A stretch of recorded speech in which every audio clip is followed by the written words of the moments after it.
таваллуди Исо. Ассалому алайкум ва раҳматуллоҳи ва баракатуҳ. Худо ба ҳамаи шумо умри дарози бемусибата насиб кунаву гуноҳҳои мову шуморо биомӯрзад. Суҳбат мона давом дода оиди баракат ва оиди гуноҳ гап мезанем. дар аввали суҳбат ки дар бораи баракат буд, гуфтем ки бояд ай пайғамбарои худо ибрат гирифта ба худову пайғамбарош ихлос кунем, то ки баракатмон зиёд шавад. барое ки мо ин корро кунем, бояд донем ки пайғамбарҳо чӣ гуна умр ба сар бурдану дар ҳаёт чӣ кор карданд. мутаассифона бисёри мардум саргузашти пайғамбароро дуруст намедонанд. ҳикояву нақлҳое ки маълум нест ки айб куҷо пайдо шудиянд нақл мекунанд. мо бояд ба китобҳову сарчашмаҳои боваринок такя кунем. барои он ки мо пайғамбарора дуруст шиносему ёд кунем, то ки баракатмон ба ин роҳ зиёд шава, бояд саргузашти онҳоро ҳақиқатану ба дурустӣ бидонем. ҳоло бошад дар бораи пайғамбаре гап мезанем ки ба мавзӯи мо яъне гуноҳ ва баракат дахл дорад. чанд сад сол баъд аён ки пайғамбар Ишаъё алайҳиссалом зиндагӣ кард, Исо алайҳиссалом ба дунё омад ки таваллудаш мӯъҷиза буд. дар бораи таваллуди ӯ фаришта пешакӣ ба модараш хабар дод. дар сураи Оли Имрон ояти 45 чунин гуфта шудааст: аъузу биллоҳи минаш шайтонир раҷим, бисмиллаҳир раҳманир раҳим. إذ قالت الملائكة يا مريم إن الله يبشرك بكلمة منه اسمه المسيح عيسى ابن مريم وجيها في الدنيا والآخرة ومن المقربين.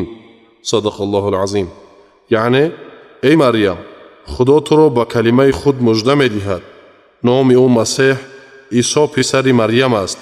در دنیا و آخرت آبرومند و از نزدیکان است. حضرت عیسی علیه السلام در دنیا و آخرت آبرومند و از نزدیکان است. لیکن چرا؟ ما باید به تاریخ این کار نظر کنیم تا که سببش فهمیم. در قرآن کریم سوره بقره آیت 87 چنین گفته شده است: اعوذ بالله من الشیطان الرجیم، بسم الله الرحمن الرحیم. ولقد آتینا موسی الكتاب وقفینا من بعده الرسل وآتينا عيسى ابن مريم البينات وأيدناه بروح القدس. صدق الله العظيم. یعنی به تحقیق موسی را کتاب دادیم و از پی او پیامبران فرستادیم و به عیسی بن مریم دلیل‌های روشن عنایت کردیم و او را با روح القدس قوت دادیم.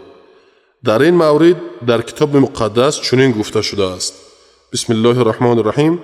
مریم مادر عیسی در عهد نکاح یوسف بود. پیش از آن که آنها هم خوابه شوند، در شکم او با قدرت روح القدس، یعنی با قدرت خدا، کودک پیدا شده بود. از بس که یوسف آدم نغز بود، مریم شرمنده نکنم گفته پنهانی ایوای جدا شدن میخواست. وقتی که یوسف خواب بود، فرشته خدا در خوابش عیان شده گفت: از مریم به زنی گرفتن نترس. کودکی در شکمش بودگی با قدرت روح القدس، یعنی با قدرت خدا پیدا شده. وقتی که کودک تولد میشه نامش عیسی بماند، برای که وی خلقها را از گناهاشان خلاص میکنه. کلامی که خداوند به زبان یک پیغمبر گفته بود اجرا شده است. یک دختری که دست یگان مرد به وی رسیدگی نبود حامله دار شده بچه تولد میکنه که نامش ایمانوئیل میمونه. معنای ایمانوئیل یعنی خدا قطعی معای میشود. آن فرمانی را که فرشته خداوند به یوسف داد، یوسف اجرا کرد، یعنی مریم به زنی گرفت. یوسف تا آن دمی که مریم کودک نزایید به مریم نزدیک نشد. وقتی که کودک تولد شد نامش عیسی ماندند. برای که همه حادثه نقصتر در خاطرمان مانه، بار دیگر همه قصه را یادرس میشویم. بسم الله الرحمن الرحیم. مریم مادر عیسی در عهد نکاح یوسف بود.